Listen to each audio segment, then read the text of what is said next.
Ya, lee nomás Fabricio, Lucas 2:14 te dije, ¿verdad? Sí. Adelante. Gloria a Dios en las alturas y en la tierra paz, buena voluntad para con los hombres. Gloria a Dios en las alturas y en la tierra paz, buena voluntad para con los hombres. Bueno, es un texto que se lee mucho para Navidad. ¿Qué tiene que ver con la doctrina de la elección? Dirán ustedes. Vean cómo dice la Biblia textual. No, Cristian. Gloria a Dios en las alturas y en la tierra, paz entre los hombres de su elección. Miren cómo dice. Paz entre los hombres de su elección. Así que ahí anotó un buen poroto de la Biblia textual a favor de nuestra doctrina de la elección. ¿La sabías o no, hermano Cristian? ¿Qué dice así la Biblia textual? No, esta no, este versículo no. Buena Está voluntad, o clarito. sea, Sí. repítelo. Dice, gloria a Dios en las alturas y en la tierra paz entre los hombres de su elección. Entre los hombres de su elección, es decir, entre los hombres elegidos por Dios. Gloria a Dios en las alturas y en la tierra para paz para los elegidos de Dios. Así que con ese versículo como introducción, vamos a continuar hablando de la doctrina de la elección el día de hoy. Ustedes tienen claro que el Señor Jesucristo nos eligió a nosotros. De repente hay personas que dicen, yo decidí seguir a Cristo. Anoche me tocó ir a un funeral del papá de un hermano que estuvo asistiendo un tiempo a la iglesia. No sé, espero que siga yendo, que vuelva a la iglesia. Eh, y fui a la iglesia donde va la mamá de este hermano, que murió su esposo. Y la niña que estaba dirigiendo la alabanza dijo, denle una oportunidad al Señor, decía. Denle una oportunidad al Señor que entre a su vida.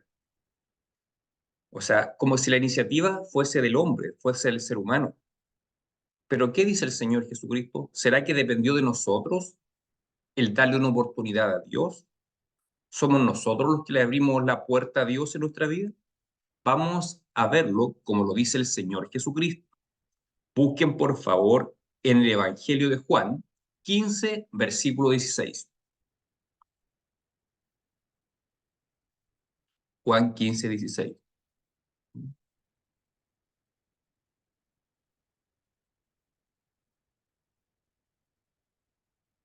¿Se imaginan que Dios nos estuviese rogando una oportunidad a nosotros? No sería Dios, sería más Dios nosotros que Él que nos está rogando. Ya como lo dice Juan, ¿quién lo tiene? ¿Hermano Cristian lo Eh, tiene o hermana Alejandra? Yo lo tengo, pero en otra versión No, sí. no importa, no A ver. importa. 16, y acá lo tengo en el. Ya. No me elegisteis vosotros a mí, sino que yo os elegí a vosotros, y os he puesto para que vayáis y llevéis fruto, y vuestro fruto permanezca, para que todo lo que pidiereis al Padre en mi nombre, Él os lo dé. O sea, el Señor le dice a sus discípulos, no me elegisteis vosotros a mí, sino que yo los elegí a ustedes. Eso aplica no solamente a los 12 discípulos que están con Jesús en el momento, sino que aplica a todo hijo de Dios.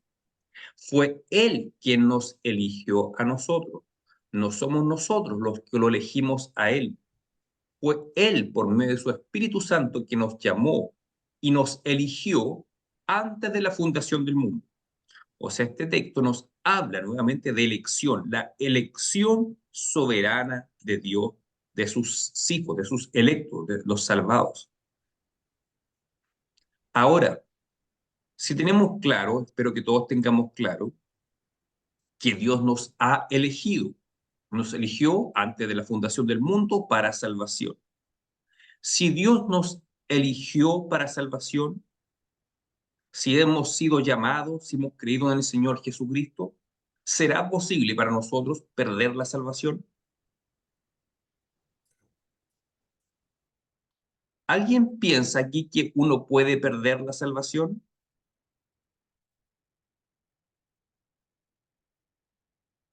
¿No hay nadie acá que piense que uno pueda perder la salvación, de verdad?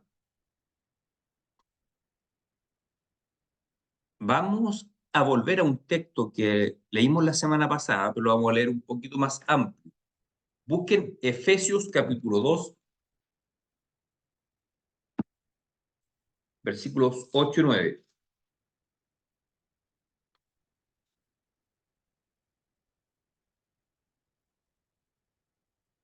Efesios 2, versículos 8 y 9.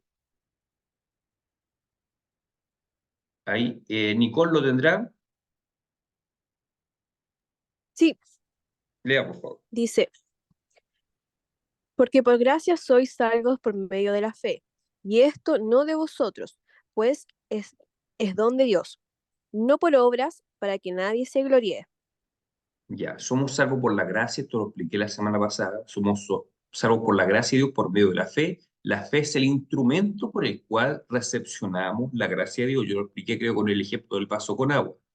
La fe es como el vaso y el agua es como la gracia. Somos salvos por la gracia por medio de la fe, no por obras para que nadie se gloríe. Si la salvación se pudiese perder, significa que nosotros tendríamos que hacer algo para mantener la salvación. Llámese santidad, llámese fidelidad. Por lo tanto, uno tendría motivo por el cual gloriarse a sí mismo, por jactarse a sí mismo. Yo me mantuve fiel al Señor siempre, por eso es que llegué al cielo. Yo jamás perdí la fe, por eso soy salvo. Bueno, si fuese así, tendríamos un motivo por el cual gloriarnos. Pero dice, no por obras para que nadie se gloríe. ¿Qué es obras? Uno cuando viene del catolicismo romano piensa que las obras son las obras de caridad, pero en la verdad la palabra obras es mucho más amplio que eso. Obra es todo lo que el ser humano puede hacer. ¿Involucra las obras de caridad? Por supuesto que sí, pero es todo lo que el hombre puede hacer. Si yo digo, fui salvo porque me mantuve fiel al Señor, estoy jactándome o gloriándome de mi propia obra, de mi capacidad de hacer cosas, de mantenerme fiel, mantenerme firme en el Señor. Eso es una obra humana. La oración también puede ser una obra, porque claro, es algo que yo hago. Orar, ayudar, leer la Biblia, ir a la iglesia son obras. Claro que son obras, pero no somos salvos por eso, no somos salvos por obras. Los católicos romanos asocian mucho las obras de caridad, y los evangélicos también confían en sus obras cuando dicen, si yo no busco al Señor, si yo no oro, si yo me aparto del Señor, voy a perder la salvación. También están confiando en la salvación por obras. La mayoría de los evangélicos en el mundo creen la salvación por obras, aunque no están conscientes de eso, no lo dicen públicamente. Pero cuando dicen, si yo me aparto del Señor, yo pierdo mi salvación, en el fondo están diciendo, yo creo en la salvación por obras, porque creo mi capacidad de retener la salvación que me ha dado. Pero acá dice claramente, no por obras para que nadie se gloríe, solamente por la gracia de Dios somos salvos. Las obras son una consecuencia de la gracia de Dios obrando en nosotros. Pero en ningún caso las obras sustentan ni son suficientes para ganar nuestra salvación. ¿Alguna pregunta, algún comentario hasta aquí? Pastor, sí, Sí. tiene relación con lo que usted comenzaba, o sea, con lo que decía al comienzo. La percepción equivocada de cómo yo me acerco al Señor, como que el Señor necesitara de mí. Yo he escuchado a algunos hermanos que equivocadamente y tal vez inconscientemente piensan que a través de hacer cosas en la iglesia, distintas cosas, que no digo que sea malo, al contrario, pero basar la salvación en ese tipo de cosas, como que casi, como yo puedo hacer algo en la iglesia, es como que Dios me necesitara en ese lugar. Mm, Entonces, uno puede crecer con esa percepción toda la vida, o, mm. vivir toda la vida creyendo una cosa. Tiene relación bastante con lo que hablábamos la semana pasada. Entonces, se da, se da. En el fondo eso es creer una salvación por obra. Cuando uno confía en su salvación a lo que yo pueda hacer, a mi capacidad de mantenerme fiel al Señor, eso es creer la salvación por obras. Ahora, ¿será esto sinónimo de creer en la elección soberana de Dios? ¿Será sinónimo que yo puedo hacer lo que quiera? Total, voy a ser salvo igual. Como hay gente que pertenecen a otras confesiones cristianas que hacen caricaturas de la doctrina reformada cuando dicen, ustedes son los salvos siempre salvos. ¿Será que eso es cierto? ¿Será que yo puedo hacer lo que quiera con mi vida y ser salvo igual?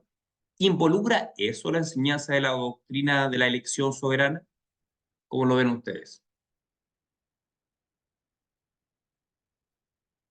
¿Será que si yo creo en la elección, que no sé si pierde la salvación, significa que tengo la libertad de hacer lo que quiera? Total, voy a ser salvo igual.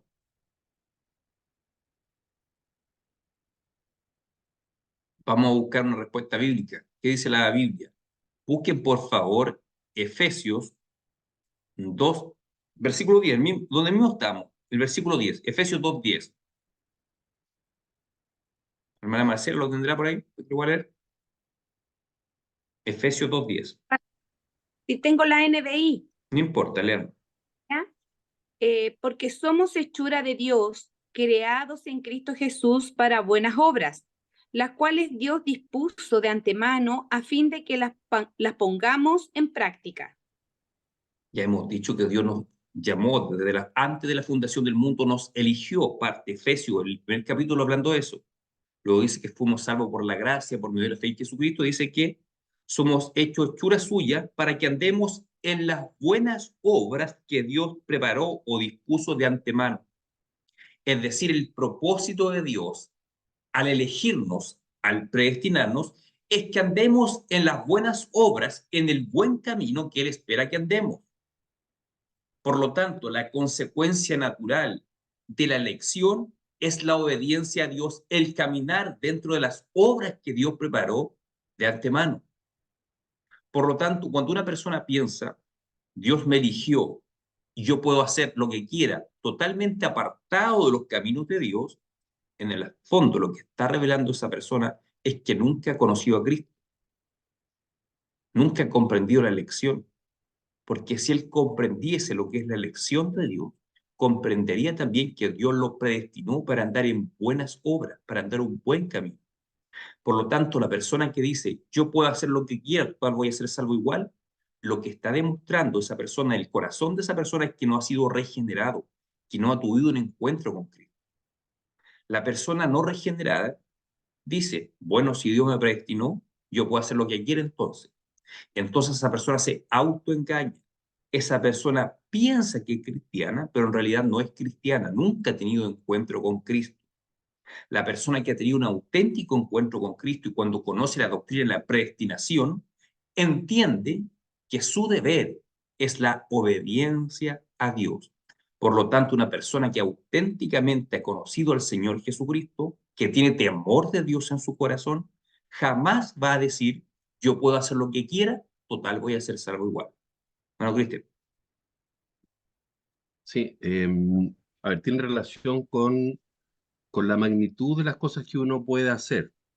Hablemos de pecado, cosas negativas, porque muchas veces se considera como un pecado algo gravísimo, qué sé yo, asaltar un banco, matar a una persona, eh, pero nos olvidamos que dentro de la categoría de pecado también está una mentira, el hecho de mentir, una mentira simple, lo más simple que tengamos, o nuestro carácter más bien. Entonces, la pregunta más bien es, ¿qué pasaría en el caso de una persona que dijera, yo tengo problemas de carácter, ¿cierto? Tengo problemas de carácter, qué sé yo, pero así soy, y así he sido y así voy a ser siempre.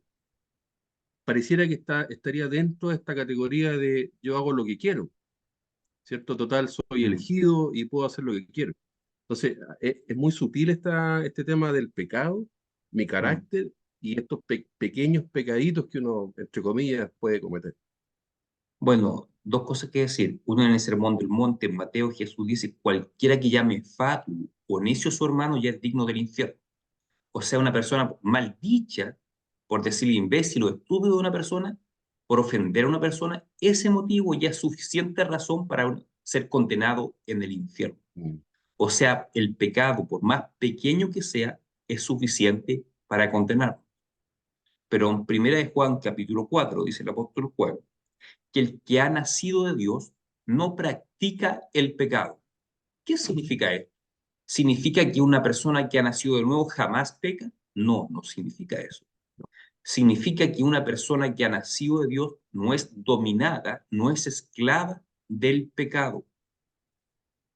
Las personas sin Cristo son esclavos del pecado, no tienen otra alternativa y no sienten remordimiento por eso, porque no tienen la convicción de pecado del Espíritu Santo.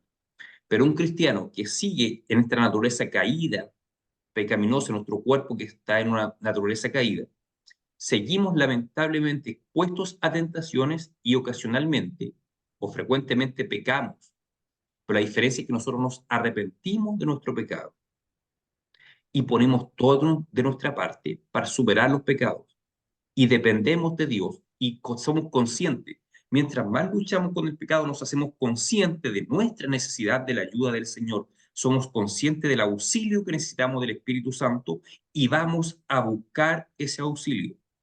Ahora, si yo me abandono al pecado, digo, este pecado me domina, yo voy a hacer toda la vida así, no hay nada que yo haga, mi carácter es así, yo no voy a cambiar. En el fondo, puede que esté desinformada la persona, tenga una mala base bíblica, o realmente nunca ha conocido al Señor. Porque la actitud del creyente, si está consciente que es pecador, pero sabe que depende de la gracia de Dios, por lo tanto va a buscar a Dios, porque ya no es dominado por el pecado, ya no es esclavo del pecado. Por lo tanto, Dios mismo puede utilizar nuestras debilidades y nuestros pecados para que le busquemos más a Él. El Señor Jesucristo dijo, orad y velad para que no entréis en tentación. El espíritu, la verdad, está dispuesto, porque el espíritu ha sido renovado, nació de nuevo, pero la carne es débil. Tenemos una naturaleza carnal, la carne, que es débil y continuamente tiende hacia el pecado. Pero ¿qué dice el Señor? Ora continuamente y vela, está atento para que no caigas en tentación. Por lo tanto, el cristiano no se puede rendir y decir, yo soy así, voy a ser así toda la vida, no hay nadie que me cambie. Bueno, el Señor sí te puede cambiar. No importa cuánto nos cueste. Ora más, busca más al Señor. Ese es el método que el Señor mismo muestra para cambiar nuestro carácter en este caso. Ora y está vigilante, pero no te rindas. Sigue buscando al Señor, porque el Espíritu Santo mora en ti y el Espíritu Santo va a trabajar en ti y está deseoso de ayudarte a vencer el pecado. Así que ahí entra nuestra responsabilidad de buscar a Dios, de clamar a Dios que nos ayude a vencer el pecado, pero nunca darnos por vencidos. La persona que se da por vencida, yo he conocido personas así, personas incluso cercanas, que se dieron por vencidos, se hundieron en el pecado y murieron en esa condición. Yo tengo todas las dudas si esas personas realmente fueron salvas, no lo sé. Pero personas que se sumieron en el pecado y renunciaron a seguir buscando al Señor. Pero un cristiano no puede tomar esa actitud. No puede. Tienen que seguir buscando al Señor. Vamos a seguir. A propósito de esto mismo que estábamos conversando, busquen por favor Lucas 7, 22 y 23. Lucas 7, 22, 23. La hermana Esther lo obtendrá. Lucas 7, hermana Esther, versículos 22 y 23. Sí, pastor. ¿Mm? 22. Lucas 7, 22 y 23, hermana Esther. Y respondiendo Jesús le dijo, y de saber Juan lo que habéis visto y oído, los ciegos ven, los cojos andan, los No, no es el texto, parece, hermana. Lucas 7, Lucas, 7. sí, 20, sí, ¿Todo encontraron ese mismo texto? ¿O me equivoqué yo entonces? Yo sigo el mismo. Yo Déjeme, también parece tengo que el yo me mismo. equivoqué. Parece que yo me equivoqué, disculpe. Déjeme buscarlo más rápido que lo pueda entender.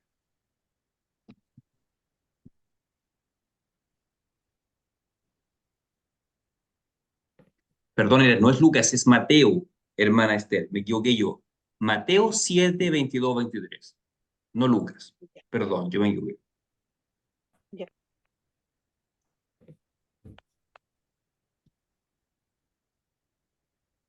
Mateo 7, 22, 23. Muchos me dirán en aquel día, Señor, Señor, no profetizamos en tu nombre, y en tu nombre echamos fuera demonios, y en tu nombre hicimos muchos milagros. Y entonces les declararé, nunca os conocí. Aparteos de mí, hacedores de maldad. 22-23. Claro. Que de repente escuchamos a personas que dicen, sí, yo fui cristiano, pero me aparté del Señor. Aquí hay hombres que se jactaron de sus obras. Decían, hicimos muchos milagros en tu nombre, echamos demonios en tu nombre, sanamos enfermos en tu nombre, podrán decir algunos. Pero el Señor le dice, alejaos de mí, nunca los conocí. O sea, Jesús no le está diciendo, sí, durante un tiempo ustedes caminaron conmigo, me conocieron, pero después se apartaron. No, no le está diciendo eso.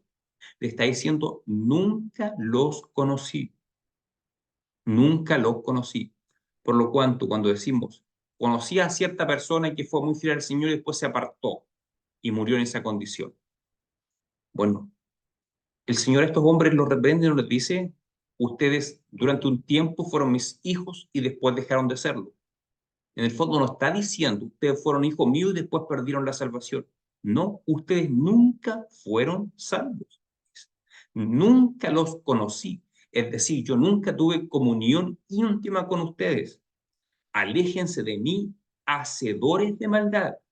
O sea, estos hombres al parecer llevaban una vida doble. En apariencia eran cristianos, pero tenían una vida terrible, llena de pecado. Le dice hacedores de maldad, nunca los conocí.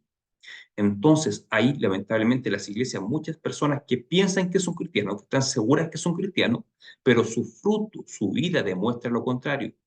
Pueden predicar en la iglesia, pueden tener cargos, pero no han sido conocidos por el Señor, no han nacido nunca de nuevo, porque la persona que nace de nuevo va a tener fruto en su vida, lo van a seguir las buenas obras.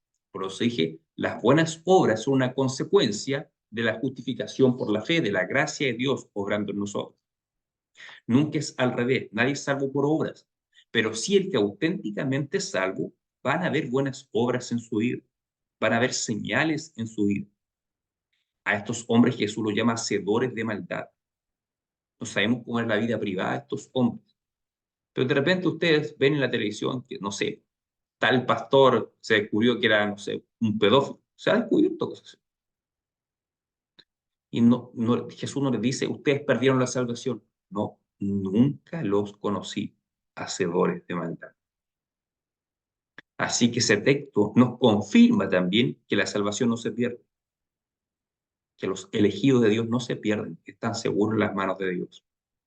Pero sí o sí, los elegidos de Dios llevan marcas en su vida, llevan fruto, llevan buenas obras. La obediencia es una evidencia en la vida del cristiano, del Hijo de Dios. Es una obediencia parcial porque luchamos contra el pecado. Pero hay fruto, no puede haber cero fruto. Algunas personas producen más frutos que otras, sí. Algunas personas crecen más espiritualmente, maduran más, sí. Pero eso no significa que el que creció menos no sea hijo de Dios. Pero sí o sí el hijo de Dios, por muy poco que haya crecido espiritualmente, algún fruto, algún cambio en su vida va a evidenciar. Es imposible que una persona haya sido regenerada y no experimente ningún cambio en su vida. Yo me convertí con los 17 años, o un poco antes yo. Pero al principio, bueno, yo cuando era adolescente era muy bueno para decir garabato. Cuando estaba en cuarto medio comencé a ir a la iglesia con un compañero. Y al día siguiente yo me fui para casa con mi compañero cristiano y yo seguía hablando de la misma forma como siempre. Decía, no, no voy a hablar así ahora, tienes que cambiar. Y desde ese día yo creo que nunca más en mi vida dije un garabato. Al menos de forma consciente. A lo mejor se me ha salido, pero de forma consciente nunca más en mi vida, desde ese día. Entonces, es algo pequeño, tal vez sin mayor importancia para algunos, pero tienen que verse frutos en la persona, tienen que haber algún cambio.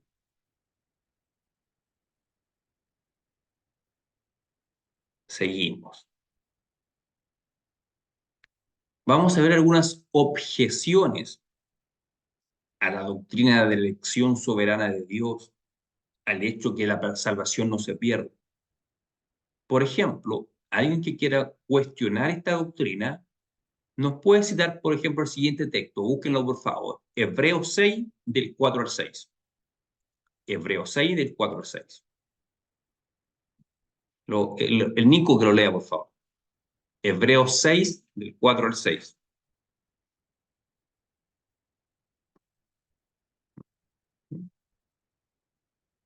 ¿Se me escucha?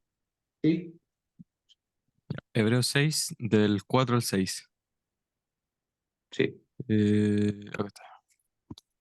Porque es imposible que los que una vez fueron iluminados y gustaron del don celestial y fueron hechos partícipes del Espíritu Santo y asimismo gustaron de la buena palabra de Dios y los poderes del siglo venidero y recayeron, sean otra vez renovados para arrepentimiento, crucificando de nuevo para sí mismo al Hijo de Dios y exponiéndole a vituperio. Ya, a alguno de ustedes el domingo le va a tocar explicar ese texto. ¿Quién quiere explicarlo? Explíquenme ese texto, por favor. ¿Quién se atreve a explicar ese texto?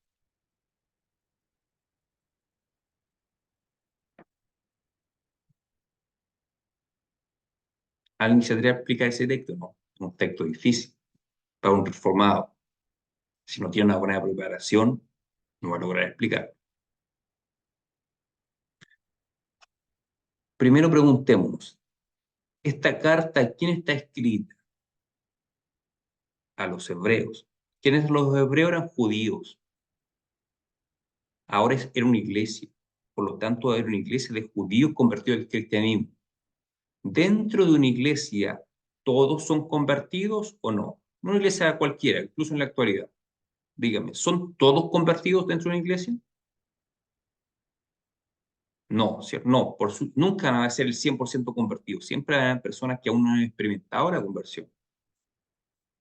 Estas palabras las dirige el autor de Hebreos, que no sabemos quién fue, a esa porción de la iglesia que estaba constituida por personas judías, hebreas, que aún se resistían a creer en Jesús como el Mesías.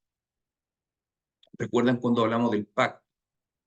Existe un pueblo visible de Dios y un pueblo invisible. Por eso dice Pablo, no todo Israel es Israel, no todo aquel que dice ser judío es judío, porque solamente lo que es el que los internamente de corazón. No todos los israelitas del Antiguo Testamento tenían fe en el Mesías que había de venir. No todos creían en Dios, pero sin embargo eran parte del pueblo de Dios. Eran parte del pueblo del pacto. Tenían la señal del pacto, la señal física. Así también, en una iglesia, aunque todos hayan sido bautizados con agua, llevan toda la señal del pacto. Son parte del pueblo de Dios, sí, pero del pueblo visible. Hay algunas personas que son parte del pueblo visible, pero no son parte de la iglesia invisible, que son los que solamente el Señor conoce. Y a estos judíos van dirigidas estas palabras. Dice, porque es imposible que una vez fueron iluminados. ¿Quiénes son esos? Los judíos. Fueron iluminados y gustaron del don celestial. Dice, fueron iluminados y gustaron del don celestial. No dice que fueron regenerados. Está hablando que durante toda la historia del pueblo judío, ellos gustaron de la presencia de Dios. Dios estuvo con él. Dios levantó profetas, les habló, siempre estuvieron expuestos a la palabra de Dios. Por lo tanto, fueron iluminados y gustaron del don celestial. En el desierto, Dios caminó con ellos, con una forma de nube en el día, con forma de columna de fuego en la noche. Dios estuvo cerca de ellos, siempre les habló, siempre levantó profetas, hombres que les hablaron. De tal forma que el pueblo hebreo gustó históricamente, fue iluminado y gustaron del don celestial. Y fueron hechos partícipes del Espíritu Santo, fueron hechos partícipes de las bendiciones del Espíritu. No es que no es el hecho que hayan sido morada del Espíritu, pero disfrutaron de las bendiciones del Espíritu. Cuando Dios abre el mar rojo, lo abre por medio del poder del Espíritu Santo. Está el Espíritu Santo obrando ahí. Cuando Dios hablaba por medio de un profeta, era el Espíritu Santo de Dios que estaba obrando ahí. Cuando Dios los sanó, cuando los mordían las serpientes, también el Espíritu Santo está hablando de ahí. Por tanto, fueron partícipes del Espíritu Santo en el sentido que participaron de las bendiciones del Espíritu Santo. y asimismo gustaron de la buena palabra de Dios y los poderes del siglo venidero, y recayeron. ¿Recayeron en el qué sentido? En que negaron al Mesías, negaron a Jesucristo, y habían personas en esa iglesia que seguían negando a Jesús como el Cristo, como el Mesías. Y recayeron, sean otra vez renovados para arrepentimiento, crucificando de nuevo para sí mismos, Hijo de Dios, exponiéndolo a vituperio. Está diciendo, si ustedes rechazaron al Cristo que ya vino, es imposible que venga otro Cristo a morir en la cruz por ustedes, haciendo todo lo que el verdadero Mesías ya hizo. Eso es imposible. Ustedes recayeron en el momento que estaban rechazando a Cristo. Sean otra vez renovados para arrepentimiento, crucificando de nuevo para sí mismo al Hijo de Dios y exponiéndolo a vituperio. Es decir, Cristo ya vino. Ustedes recayeron porque no creyeron en Él. Es imposible que venga otro Mesías y sea crucificado nuevamente. No, Cristo ya vino. Eso es lo que está diciendo el texto. Nos está enseñando una pérdida de la salvación porque le está hablando a personas que no habían experimentado la salvación, no habían puesto la fe en Cristo. Estaban esperando la venida de otro Mesías, según ellos, el verdadero Mesías. Pero dice el texto, esto es imposible. Es imposible que Cristo sea crucificado nuevamente por ustedes. Es esta la oportunidad que ustedes tienen, poner la fe en el Mesías que ya vino. No esperen otro Mesías, porque eso es imposible. Eso es lo que está diciendo el texto. A personas que eran parte del pueblo visible, de la iglesia visible, pero no eran parte de la iglesia invisible. Solamente si esas personas a las que se les dirigió estas palabras pusieron su fe en Cristo, ahí recién pasaron a ser parte del pueblo invisible de Dios. Así que este texto no está enseñando la pérdida de la salvación. Es una advertencia para aquellos que se negaban a aceptar la salvación ofrecida por Cristo. De hecho, hay otro texto en Efesios, no lo tengo punto, cuando se dice, ¿cómo descuidaremos una salvación tan grande? Le está hablando a esta misma persona. ¿Cómo van a descuidar esta salvación tan grande que ha sido puesta delante de ustedes? El Mesías vino delante de ustedes. ¿Cómo van a descuidar esta salvación? No está hablando de guardar la salvación. Está hablando de no tomar la salvación por medio de la fe en Cristo. A eso apunta con descuidar la salvación. Al negarse a poner la fe en Cristo. Hermano Cristian. Sí, muy de acuerdo con lo que dice, pero solamente me gustaría que me aclarara cuando dice sean otra vez renovados para arrepentimiento. O sea que hubo una vez que ya pasó eso, que fueron renovados para arrepentimiento, que creo que es como en la secuencia lógica, ¿cierto? Para creer. Primero ser renovado y luego creer. Pero dice que ya fueron y entonces es imposible que otra vez sean renovados. Yo pienso que se está refiriendo al hecho de que fueron renovados cuando Cristo estuvo en medio de ellos. Y ellos estaban experimentando la venida de un verdadero Mesías. Así lo entiendo yo. No lo he investigado mayormente esa palabra renovado nuevamente, pero lo entendería así. Mm. El renovados al esperar una nueva venida. Y lean, ¿cómo lo dice la Biblia textual? Sería interesante verlo. Sí, voy a buscarlo. Y ahí la hermana Marcela, búscala en NBI, por favor. El versículo 6 nomás. Hebreos 6:6. Hebreos 6:6. Sí. El 6. Yo los tengo todos juntos, del 4 al 6 los tengo todos juntos. A Lea ver, el 6. ¿de dónde? A ver, es imposible ahí, porque El así versículo 6 vuelven. nomás, versículo 6 nomás. Ya, parece que este es. Es imposible porque así vuelven a crucificar para su propio mal al Hijo de Dios y lo exponen a la vergüenza pública. Bueno, de acuerdo a esa versión, no, evitaríamos explicar lo que pregunta el hermano Cristian, que no parece la palabra renovado, es omitida. ¿Esa es la NBI? Esta es la NBI. Léalo de nuevo, está muy claro. Ahí me A ver. evito explicar el hermano Dice, Cristian. Claro, a ver. Lea de nuevo. ya, es imposible porque así vuelven a crucificar para su propio mal, Ah, no habla Hijo nada de de eso. Dios. ¿Sigo? Claro, No, ahí nomás, Sí. omite. Ahí me evitas La- el tener que explicar eso al hermano claro, Cristian. Propónese la de textual. renovado. Ya, Claro, voy a buscar no, el texto habla, griego, voy a habla, buscar el texto griego aquí. ya Eh, eso. Sacamos al tiro la duda. Pastor, una consulta. ¿Sí? ¿Es Hebreos 6:6? Hebreos 6:6, el último que estábamos leyendo, sí. Voy a Ya, buscar el texto perfecto. griego al El tiro. problema es que yo lo busqué en NBI y no aparece eso. NBI, ya. nueva versión internacional tengo yo. NBI. Sí, A ver dice, qué yo Está puse la la NBI y NBI. sale, Ya. pero después de todo NBI. esto se han apartado, O renueven NBI. su arrepentimiento, pues así, para su propio mal, vuelvan a crucificar al Hijo de Dios y lo exponen a la vergüenza pública. Entonces está, Está Claro. hablando, abajo yo está dando entonces. Sí, sí, está más abajo. bueno, Ya, ese renueven su arrepentimiento, renueven su ¿ven? arrepentimiento.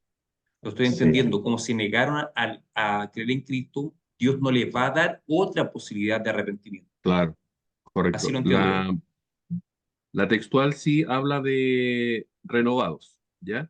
Pero la NTV dice algo parecido a lo que leyó Fabricio. Dice, y que luego se alejan de Dios, es imposible lograr que esas personas vuelvan a arrepentirse. Es Claro, si imposible no que se esas personas arrepintieron vuelvan a con la venida arrepentirse. de Cristo, es imposible que con la llegada de otro Claro, supuesto Mesías vuelvan No a tener sabía. la posibilidad de claro, arrepentimiento. claro. Mm. No se refiere a la palabra renovados, no se refiere a la intervención de Dios ahí. Claro, hay que verlo en forma orgánica, en conexión con el resto de la frase, no Claro, por la palabra aislada. correcto. Así que eso. ¿Alguien tiene duda más acerca de ese pasaje? Ahora, vamos, una vez que sabemos que hemos sido elegidos por Dios, que no perderemos nuestra salvación, ¿cómo debiera ser nuestra actitud? Bueno, nuestra actitud debe ser entregarnos al Señor, glorificar al Señor, rendirle nuestras vidas. Pero hay un concepto puntual del cual habla la palabra de Dios. ¿Cuál debería ser nuestra actitud hacia Dios una vez que nos hemos enterado que hemos sido elegidos y predestinados por Dios? ¿Cuál debería ser nuestra actitud? Ahí vamos a ver un texto que nos enseña eso. Segunda de Tesalonicenses 2:13. Ahí su lee Matías, por favor. Segunda de Tesalonicenses 2, versículo 13.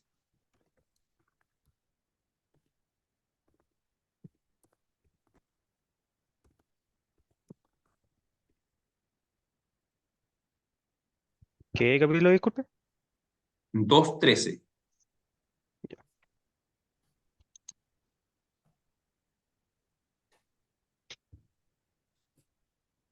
Ya. Pero nosotros debemos dar siempre gracias a Dios respecto a vosotros, hermanos amados por el Señor, de que Dios os haya escogido desde el principio para salvación, mediante la santificación por el Espíritu y la fe en la verdad. O sea, dice Pablo que él da siempre gracias a Dios por el hecho que Dios los haya elegido desde el principio para salvación. O sea, nosotros también debiéramos ser continuamente agradecidos con Dios. Bueno, en nuestras oraciones generalmente nosotros pedimos cosas, pero también nos enseña la palabra que la oración es un momento también para agradecer a Dios. ¿Cuántas veces hemos agradecido a Dios de corazón porque nos eligió desde el principio para salvación? Bueno, aquí nos enseñan que esa debe ser una actitud nuestra. Continuamente, dice Pablo, siempre da gracias a Dios porque eligió a estos hermanos desde el principio para salvación. Así que como un acto de adoración nuestro, deberíamos darle gracias a Dios por esto, porque nos eligió desde el principio para salvación. Esto es gracia, esto es pura gracia. Cuando uno piensa, se mira a sí mismo, la maldad que hay en uno, lo mucho que uno falla, lo malo que es el mundo, y dice, y Dios tuvo de mí misericordia y me eligió antes de la fundación del mundo, no queda otra cosa que ser agradecido. Y eso sí que es un acto de adoración profunda a Dios. Darle gracias a Dios por esto es un acto profundísimo de adoración a Dios, muy profundo, porque involucra comprensión. Comprender algo tan profundo nos lleva a ser agradecidos con Dios. ¿Alguna pregunta está ahí?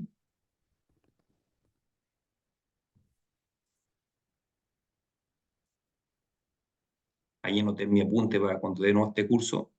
Hebreos 6:6, le puse leer también NBI y NTV, para que aclararme el texto. Vamos a ver 3 versículos más que se utilizan como objeción a la doctrina de la elección. Voy a ver a Javiera, parece que hoy día no ha leído nada, Javier. O sí leyó una vez. Javiera, lea por favor 1 Timoteo 2:4. Ya. 1 Timoteo Mm, 2:4.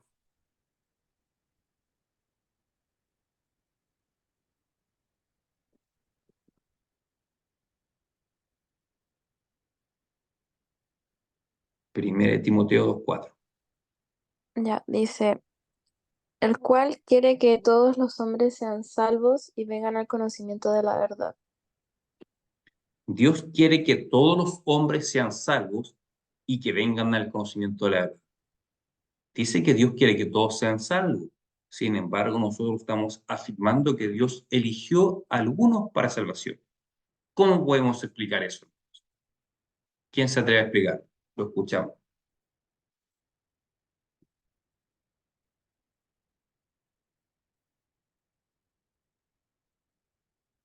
¿Alguien quiere explicarlo? ¿No? Disculpe, pastor, ¿cuál era la pregunta? ¿Cómo explicamos, cómo entendemos que diga que Dios quiere que todos los hombres sean salvos y nosotros estamos enseñando que Dios eligió solamente algunos hombres para salvación? El hecho, mira, como primera respuesta de que porque Dios quiere que todos sean salvos, según yo, es netamente por el amor de Dios que tiene a su creación, se podría decir. Eso me ocurre a mí. Pero el por Sí. qué razón escoge solo algunos,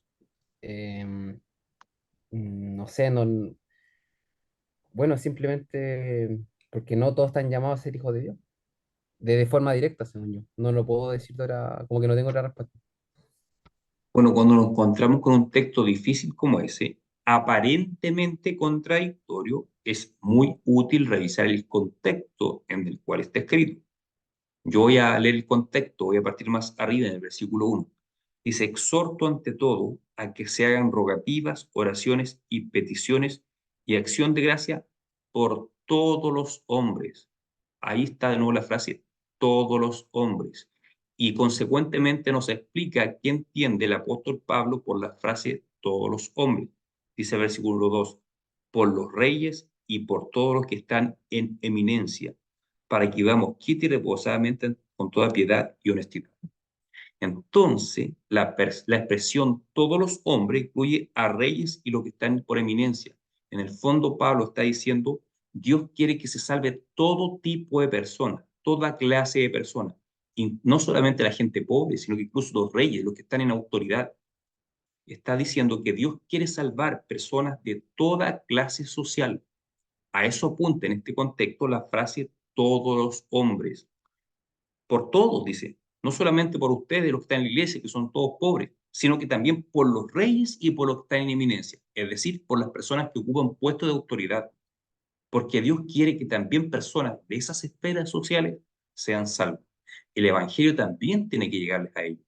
Entonces, cuando dice que Dios quiere que todos los hombres sean salvos, se refiere a, no literalmente, a cada habitante del planeta.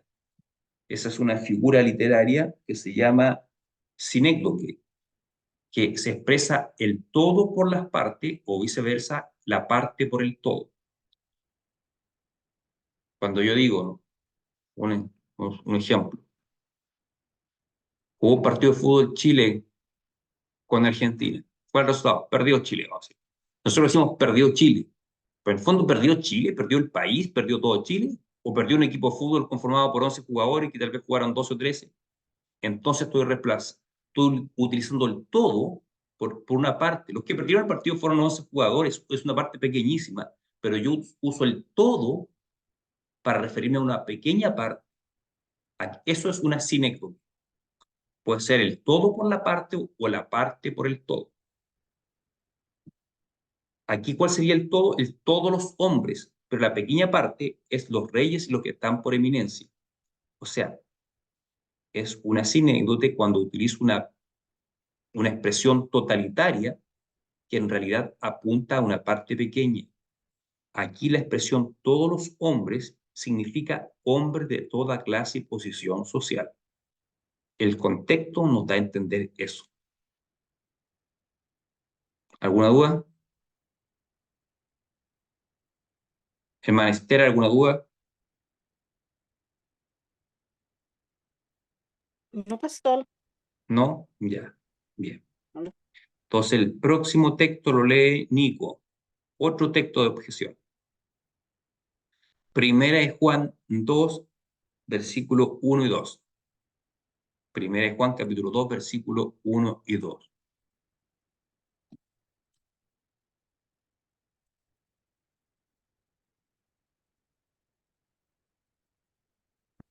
¿Qué versículo, perdón? Primera de Juan, capítulo 2, versículos 1 y 2. Hijitos míos, estas cosas os escribo para que no pequéis. Y si alguno hubiere pecado, abogado tenemos para con el Padre, a Jesucristo el justo.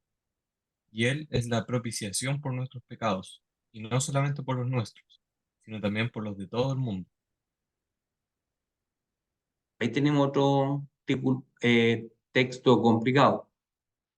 Dice que Cristo es la propiciación, no solamente por nuestros pecados, sino que por los que de todo el mundo. ¿Cómo entendemos eso? ¿Será que Cristo murió por todo el mundo? No, solo Bueno, por si Cristo murió por todos, entonces ¿por qué hay personas que van al infierno? Hay personas que van al infierno porque se negaron a creer en Cristo. Sí, entonces dependía de ellos la salvación, de creer o no creer. Y nosotros creemos que la salvación es un don de Dios, no fue dada de parte de Dios. Y si Dios murió por sus escogidos, Dios garantiza la salvación de aquellos. Si Dios murió por todos, no sé por qué hay personas que van al infierno. ¿Cómo entendemos ese texto ahí en 1 de Juan? Es que el mundo se relacionaba en ese tiempo con una región geográfica más cercana, no global, no de la Tierra, no hablo de la Tierra. Esa es una explicación posible. Yo me voy a ir por otro camino. ¿Quién es el autor de la carta? Juan. Juan. Examinemos cómo Juan utiliza la expresión mundo. Aquí hay, ¿recuerdan cuando el Señor Jesús oró y Juan dice que registra así, que Jesús ora así? Yo oro, pero no oro por el mundo, sino por los que tú me distes. Jesús dice, yo no oro por el mundo, sino por los que tú me distes.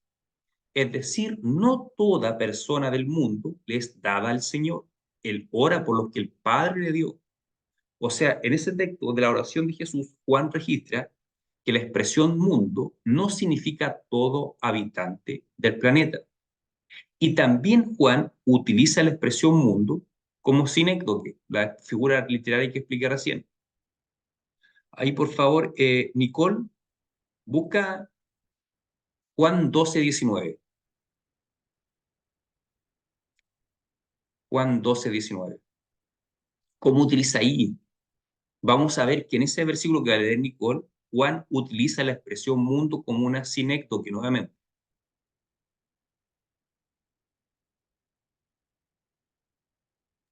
Ya. Ya.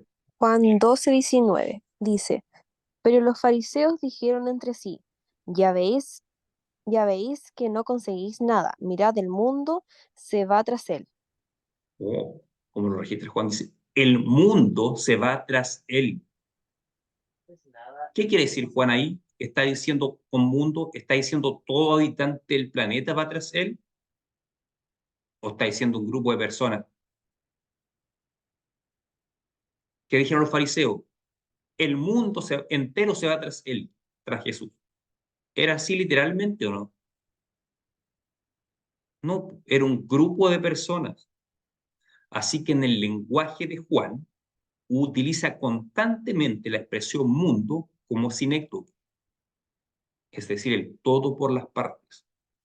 Por lo tanto, cuando Juan le dice en 1 de Juan, Cristo es la propiciación no solamente por nuestros pecados, ¿a quién se está refiriendo con nuestros? A la iglesia a la cual está escribiendo Juan, sino que por todo el mundo.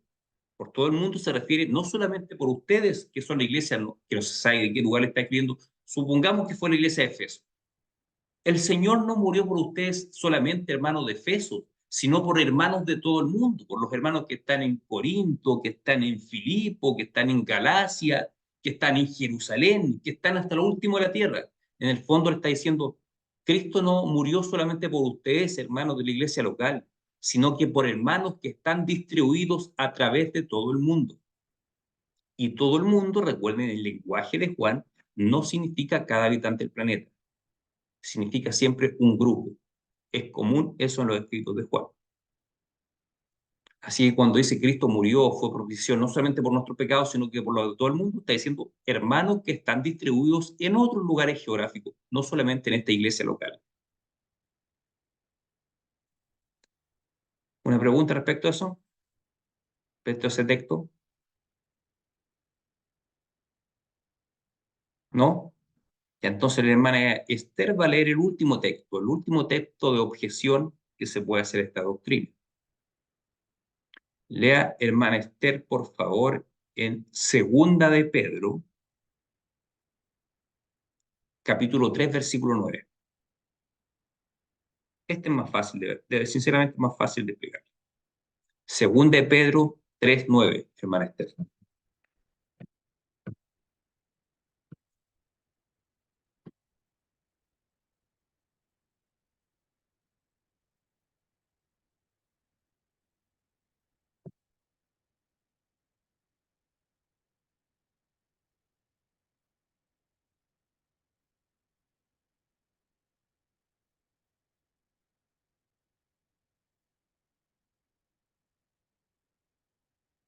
¿Lo tiene, hermana Esther?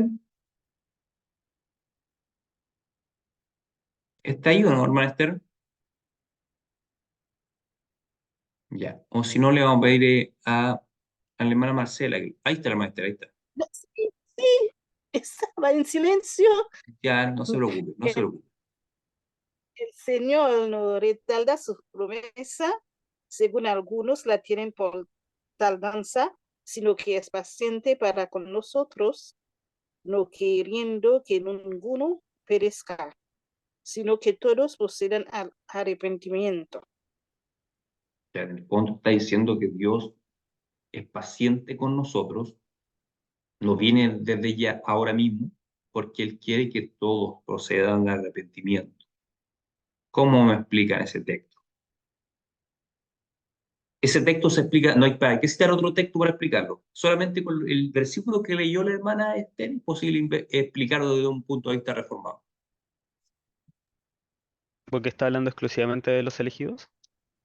¿Y cómo sé eso yo? Según el texto. ¿Cómo sé que está hablando de los elegidos? Ya. O sea, porque dice, sino que es paciente para con nosotros, no queriendo que ninguno perezca, sino que todos procedan al arrepentimiento. O sea, sería un poco ilógico que aquella persona que Dios predestinó para que sea condenada se arrepienta, porque de por sí ya va a ser condenada, su arrepentimiento no tiene validez. Ya, lo No que sé tú si dijiste al se entiende. principio es verdad. Está hablando solamente de los elegidos, está esperando el arrepentimiento de los elegidos. Pero en base a este texto, ¿cómo saco esa conclusión? Fíjense solamente ese versículo. ¿Cómo saco la conclusión que está hablando solamente de los elegidos? Que Dios está esperando que todos los elegidos le conozcan a Él y se arrepienten hasta que Él venga. Cuando el Porque último está elegido hablando se de su convierte, promesa, porque, a ver cómo se dice. porque dice que el Señor no retarda su promesa. ¿Y cuál es su promesa? Para que todo aquel que en Él crea no se pierda, ¿Ya? mas tenga vida eterna. Ya, pero ahí está utilizando otro texto bíblico para explicar ese texto. Sí, claro. Ya, pero hay una palabra clave ahí, en ese versículo, que indica que Pablo está hablando solamente de los elegidos. ¿Con quién es paciente? Para con nosotros. Para con nosotros. Está hablándole Claro, a la iglesia, a los elegidos. Es paciente para claro, con nosotros. Se está claro, incluyendo él correcto. mismo. Está hablando de los Sí. elegidos el texto. Así que cuando dice Matis, habla de los elegidos, sí. ¿Cómo sé que está hablando de los elegidos? Porque dice, Dios es paciente para quien con el mundo no es paciente para con nosotros, el pueblo de Dios. El Señor Jesucristo dijo, tengo muchas ovejas que todavía no son de este redil. También a ellos tengo que atraerlos hacia mí. Cuando Pablo dice nosotros, está hablando de los elegidos de Dios. Dios está esperando el arrepentimiento de todos los elegidos que le conozcan a Él. Cuando el último elegido conozca al Señor, viene el Señor Jesucristo en su segunda venida.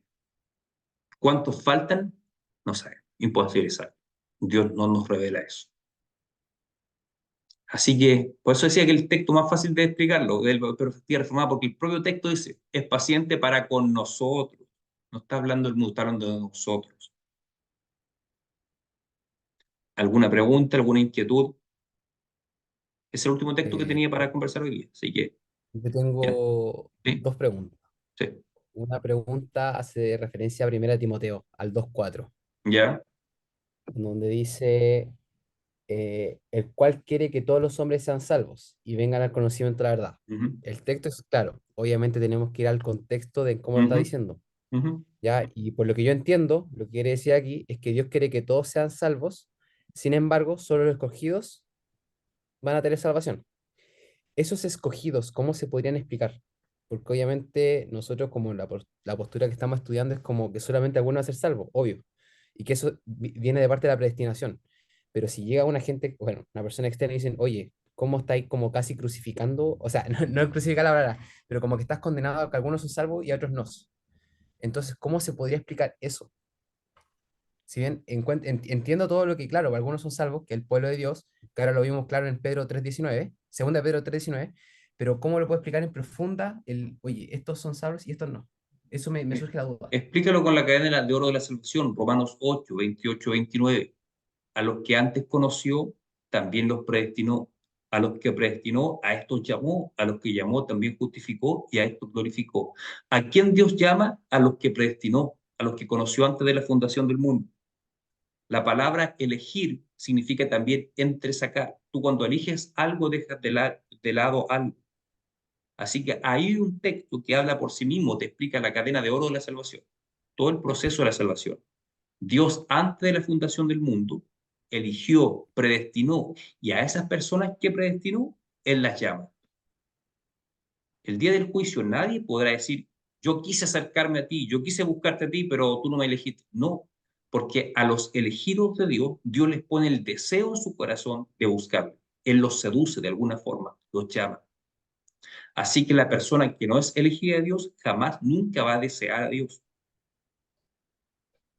Es importante, ese texto es clave para explicarlo. Ahora, ¿por qué Dios lo hace así? No sabemos, eso le queda en las manos de Dios. Eso queda en la mente de Dios. ¿Por qué Dios operó así? No sabemos. Dios tiene, después tú vas a estudiar en sistemática 1 los decretos de Dios. Dios ha decretado cosas. Dios decretó que exista el día y la noche. ¿Y por qué no creó una tercera, algo diferente que no sea ni día ni de noche, que sea diferente? No sabemos. Dios decretó así que fuese día y noche. ¿Por qué Dios decretó que existan 4 estaciones? ¿Por qué no 6, 7? ¿Por qué no inventó 7 estaciones? Es un decreto de Dios. Y el decreto de Dios es inmutable, inconmovible e irrefutable. Como en el mismo Romanos, después que Pablo explica eso, dice, ¿quién eres tú, oh hombre, para cuestionar a Dios? ¿Acaso la vasija de barro podrá alegarle al alfarero por qué me hiciste así? No. Y utiliza el caso del faraón. Dice, al faraón Dios mismo lo endureció. ¿Por qué Dios lo endureció? Porque es Dios. Dios decretó endurecer a ese hombre. ¿Por qué? Porque es Dios no. Él lo decretó así. ¿Qué vamos a decir a eso nosotros? De hecho, Pablo al final del capítulo romano se termina rindiendo, que él no logra entender cómo Dios obra.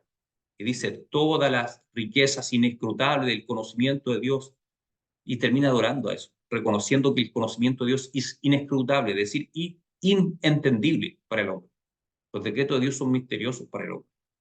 Así que no nos queda más que alabar a Dios, porque es un Dios infinitamente superior a nosotros y no podemos entender todo su misterio. Él nos revela todo lo que necesitamos para ser salvos y para vivir una vida de acuerdo como Él espera que vivamos. Eso es lo que Él nos revela. Pero hay muchas cosas que no las va a revelar. No sé si cuando estemos en su presencia vamos a entender todo. Vamos a con certeza entender mucho más de lo que entendemos hoy en día, sí. Pero no sé si alguna vez vamos a entender todos los misterios. Yo creo que no, porque Dios es infinito, nosotros somos limitados. ¿Alguien más quiere hablar, decir algo? ¿No? Pastor, ¿Sí? yo tengo. Fabricio. Me quedó bueno, me quedó perfecto, perfecto, claro lo que acaba de decir. Tengo una duda, sí, pero está relacionada más con la primera y segunda clase que tuvimos de catecúmeno. ¿Se puede Ya, hacer? O, sí, claro, dale.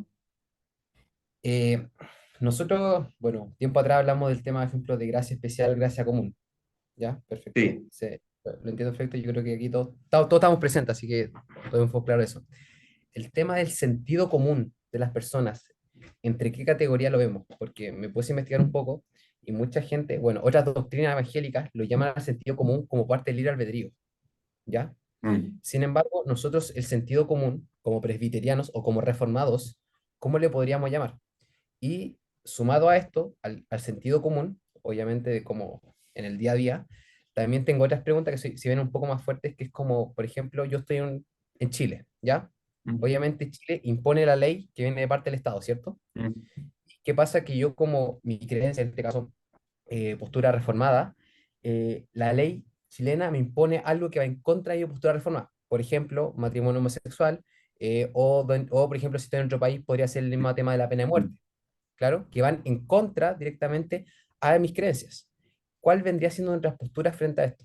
Porque, bueno, me surge la duda porque como que, bueno, me puse a leer y todo y fue como, surgieron ciertas preguntas para tener como, si bien tengo noción, sé la respuesta, pero no como decir, oye, es esto, es por esta razón. ¿Se entiende? No sé si como sí, te que entiendo perfectamente. Estoy buscando el capítulo de la Confesión de Fe de Westminster que habla de eso. Voy a darte el pensé número que tal, solamente.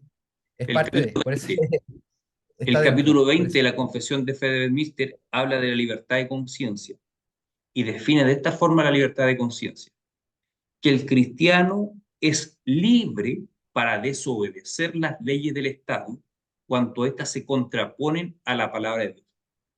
Que algunas personas apelan a cualquier cosa a libertad de conciencia, pero para nosotros como presbiterianos la confesión de fe lo define claramente, que es libertad de conciencia, que el cristiano es libre para desobedecer la ley estatal cuando ésta venga la palabra de Dios.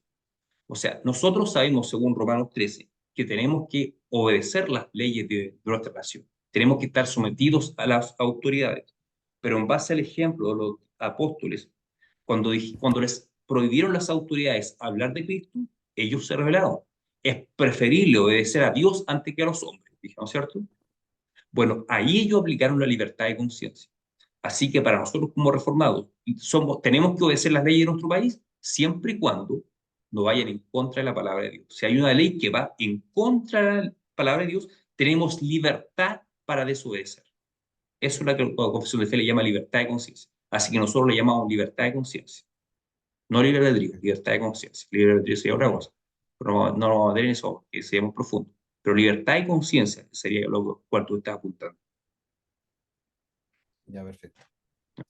Oiga, y aquí tengo otra pregunta que va a ligar realmente a eso. Disculpe por dar la lata de esto. Por ejemplo, caso hipotético, que al final, según yo, va como todo encadenado. En un caso de guerra, Mm. ¿ya? Obviamente, si uno va a la guerra, que va ahí, va directo a matar, A ¿cierto? matar y a huevo que te mate. Ah, sí.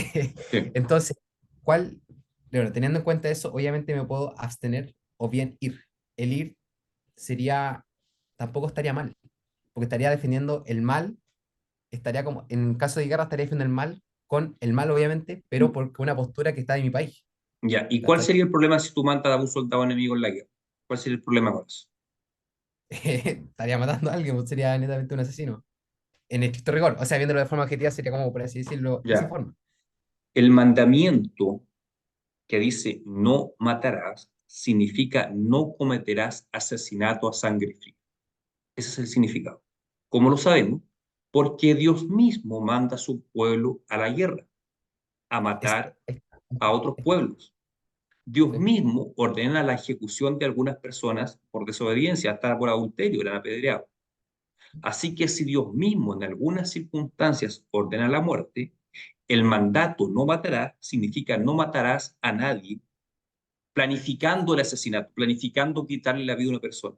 Pero no aplicaría ese mandato al caso de una guerra. Ahora, ¿qué pasa si Chile, en este caso, asumiera un rol como de país invasor que va a atacar a un país indefenso? En ese caso, un cristiano no tendría que apoyar. Pero si Chile es amenazado, atacado, ahí sí, ir a la guerra. Y si mato a un soldado enemigo, es por defender a mi propia familia, a mi propia gente, a mi propio país.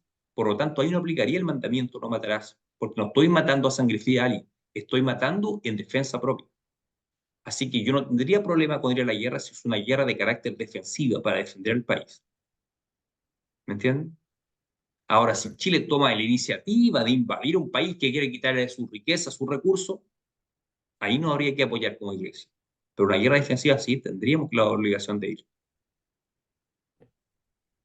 Esa es mi opinión al respecto. Perfecto. Vale. Muchas gracias. ¿Alguien más? Última pregunta. ¿No? Ya. Entonces le vamos a pedir a Nico que ore. ¿Estás por ahí, Nico? Sí, pastor. ¿Puedes orar para que terminemos, por favor? Ya. Señor, te damos muchas gracias por la palabra que el pastor nos compartió el día de hoy. Señor, te pido por mis hermanos que están presentes y por los que no pudieron participar.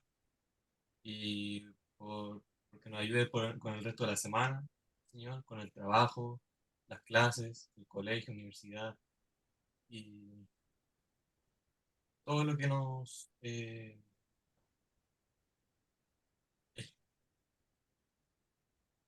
en el nombre de Jesús, amén.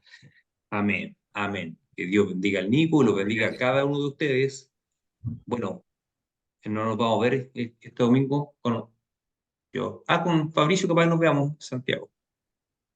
Sino que con el resto nos veremos la semana subsiguiente. Buenas Así que noches. bendiciones a todos, nos vemos. Chao. Chao. Chao, Buenas chao. Hermano. Chao. Chao.